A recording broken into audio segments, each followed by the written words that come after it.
In this video, you are going to learn what the most common STAR interview questions are and how to answer them correctly so you can get more job offers. Now, if you don't even know what the STAR interview method is, make sure you watch this video first, otherwise nothing in this video is going to make sense. And if you want more interview tips like this, make sure you click subscribe down below or share it with someone that you know who is getting ready to interview.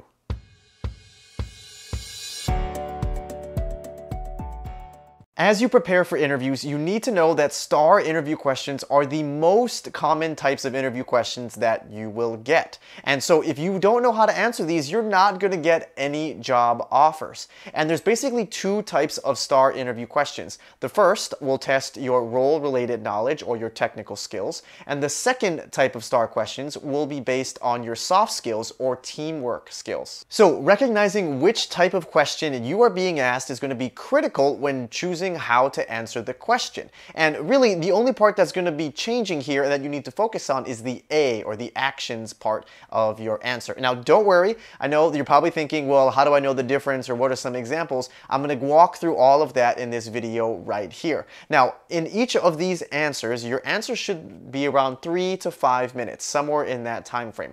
I'm not going to give you a specific sample example for every single question, because then this video would be like 5 hours long. So instead, I'm just going to talk about where your answers should be focusing on and what are some key points you need to highlight when you are answering these specific STAR interview questions. All right, so first let's start with some role-related questions or some technical questions that will come up in the interview. These questions will be asking you about your previous accomplishments and experiences so they can see if you are qualified to actually do the role itself. And again, this is going to be applicable for whether this is an engineering role, a marketing role, accounting role, anything like that. They need to know that you can actually do the job itself. So the first common question that you are going to get is, tell me about your greatest accomplishment. Make sure that you actually talk about something that is related to the job itself. Don't talk about any soft skills or how you were able to make friends with somebody or how you were able to, win your manager over. This answer needs to be focusing on something that you have done in the role and a huge, really big accomplishment that has benefited the business, the product, or your team. And when you're sharing your answer for this question, remember, they're asking you for your greatest accomplishment at the job. So the example or the story that you need to tell here needs to be so powerful and really help you stand out. So whatever the result is that you're going to be talking about for whatever story, it needs to be super impactful that not many other candidates can say that they have done. So when you are choosing your story here, make sure you are very strategic and choose the story that will really impress your interviewer. The second question you need to know how to answer is, tell me about a time you went above the call of duty. Or tell me a time when you did something outside of your normal scope of responsibilities.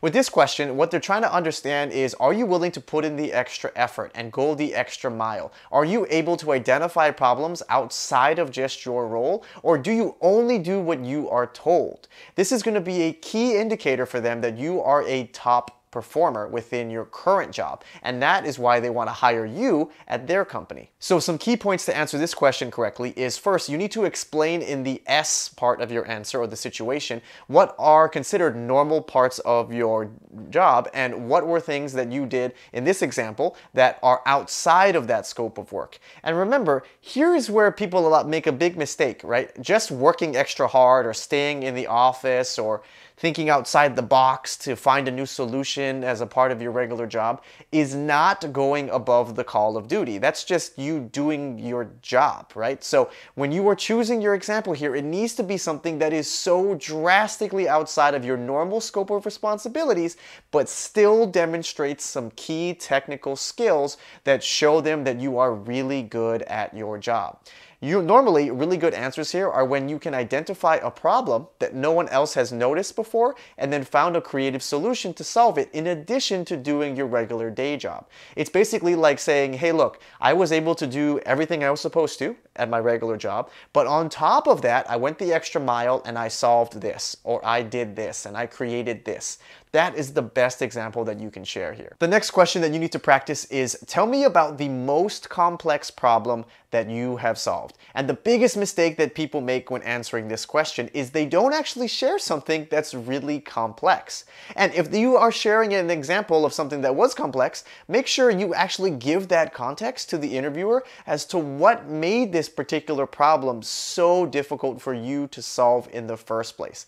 A lot of the time, people skip over what really made this complicated and they'll just jump right into how they solved it. Sometimes it can come across a little simple as to what you're trying to solve for, but really there's a lot of intricacies in the back end. So make sure you take the time as a part of your S and your T part of your answer, where you clearly articulate what was making this particular issue so complex. What was it making it so difficult that only you could solve? And that's the key here. You need to point out about how maybe other people tried to solve this before and no one else could find the proper solution until you came along. And of course, when you are talking about your result or giving the ending of your answer, don't just stop by saying you solved the problem. Ta-da! It's so predictable and it's boring, right? So when you're giving your answer, you need to focus on the result and how impactful it was and how it really made a huge difference compared to if someone did not solve this highly complex problem. Another really common STAR question that you need to know when you're thinking about testing your technical skills is, tell me about a time when you had to learn something new very quickly. And this is a super common interview question, especially if you're going to be switching careers or even switching industries but doing the same type of job. The team needs to know, if they hire you, how quickly can you ramp yourself up? How long will it take for you to onboard yourself before you can be effective in the role? And so when you're talking about a time when you learned something new and learned something very quickly, don't just say that you Googled it or you asked for help and then people showed you what to do, or you watched some videos on YouTube and then you figured it out. Make sure you actually talk them through how you strategically approach this problem. You need to have a method to the madness. Don't just say you read about it and then you learned about it and then you figured it out. You need to actually show them how you learn things, how you break down really complex problems into smaller, simpler ones, and then add everything up together. And most importantly here, you need to give a specific example that shows and talks about something that you had learned and had to then explain or use very quickly. The example here is going to be really key for you. Don't just talk at a very high level and say that you learned something and then you were able to use it at the job and then you made the company more money.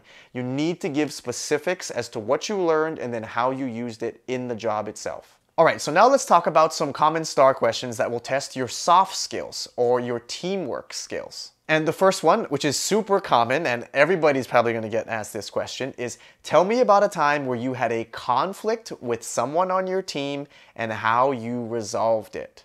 Remember, this is a soft skills question, so you shouldn't talk about how you had a technical conflict related to something you were working on or some code you were writing, or how you wanted to change the accounting process for something. This is a soft skills question. So when you're talking about a conflict, it needs to be an interpersonal conflict with someone on your team or maybe even your manager, and how you repaired that relationship and how you turned the situation around. And remember, the question is, tell me about a time you had a conflict and how you resolved it. So they already know that your answer or the result or the R is that you solved this conflict and now you guys are friends, or now you're not mad at each other anymore and now you don't hate each other. It's super predictable. So don't just stop your result at saying, and now we're friends. You need to take it one step further. You need to talk about how repairing this relationship, whatever it may be, or clearing up a miscommunication or misunderstanding, has actually led to an improvement in the product or the business or the team. If you can talk about, for example, how there was actually just a misinterpretation of certain things, and this was mostly due to a business process issue, and you were able to fix the business process moving forward, so not only did you repair this relationship, but you also made the business more efficient moving forward. That would be a really great example. The next question is, tell me about a time when you asked for feedback in your job and then what happened. Now, this is going to be critical for any type of company in any job. They want to know that you are open to receiving feedback and that you are always striving to improve and get better at your job. So in your answer here, you're going to want to talk about how you ask for feedback, and when you share the feedback that you got, make sure you don't share anything that is super bad. Basically, anything that would automatically get you rejected. So share some really small, minor feedback. Maybe it's on like your soft skills or something like that. But the part of the answer that they really care about is that you proactively ask for feedback. So make sure that's part of your story, and how you were able to incorporate that feedback, learn from it, improve on the job, and then maybe even identify other improvement areas for yourself. That is the key part of this answer. So you need to explain how you received some feedback, but in addition to that one piece of feedback, you also were very introspective of yourself and you identified other weaknesses that you then improved on. Or you can even talk about how, as a part of your result, you were also able to provide feedback to some of your colleagues and teammates as well, so all of you could get better, not just yourself. The next star question you need to know how to answer is, tell me about a time when you demonstrated leadership. Now, some key points for this question. Well, the first one is you actually need to define what leadership means to you. And leadership and management should be two different things, because you don't need to be a manager to demonstrate leadership capabilities. And then you need to share an example where you led a project from start all the way through finish. And the part that they care about is where the project maybe hit some road bumps, or maybe there were some obstacles or some problems that came up along the way, but you were in charge of the project, you were leading the project, and how you were able to remove those roadblocks and solve those problems so that this project could actually be completed. That is what they care about. And remember, this is a soft skills question asking you about your leadership and, of course, your teamwork. So don't focus too much on the technical part about how you had to write some new code to solve some problem that you ran into, or how you had to write some journal entry. What they really care about in this question is the soft skills. So don't focus too much on yourself and say, I did this, me, me, me. You need to talk about how you helped the team move forward and progress in this project. The next common question is, tell me about a time where you had a great idea and shared it with your boss, but it wasn't used. How did you handle this? And remember, this is not a technical question, so they don't care about the really awesome idea that you had. You should still talk about it and explain what a great idea you had and how it was going to be super awesome for your team or the company or the business or the product. You should still share that part of it. But remember, this is a soft skills question. So what they care about is how you reacted to it, not about how awesome the idea was itself. So the majority of your answer, a lot of the T and the A, should be focused on how you actually handled this situation, how you received the feedback, but also how you were able to still help the team and the business even though they didn't buy into your particular idea. When you're sharing your answer, make sure you talk very clearly about how you didn't get butthurt, that they didn't take your idea, and that you didn't throw a tantrum. You need to talk about how you were actually able to bounce back from this, understand why potentially they were opposed to this idea, and then figuring out how to tweak it and then re-pitch the idea so that it actually could be adopted. Here they're trying to understand if you are a team player, or if you only believe that your ideas are the best and you're not open to any type of feedback or pivoting or changing any of your ideas to begin with. Alright, so now you know how to answer all of the most common STAR interview questions so you can ace your interviews. But if you are going to be acing these interviews, make sure you know how to negotiate your offer. So make sure you click this video right over here so you can maximize how much money you're going to be getting in your new job. Thank you all for watching this video. I really appreciate your time, and don't be afraid to shake things up.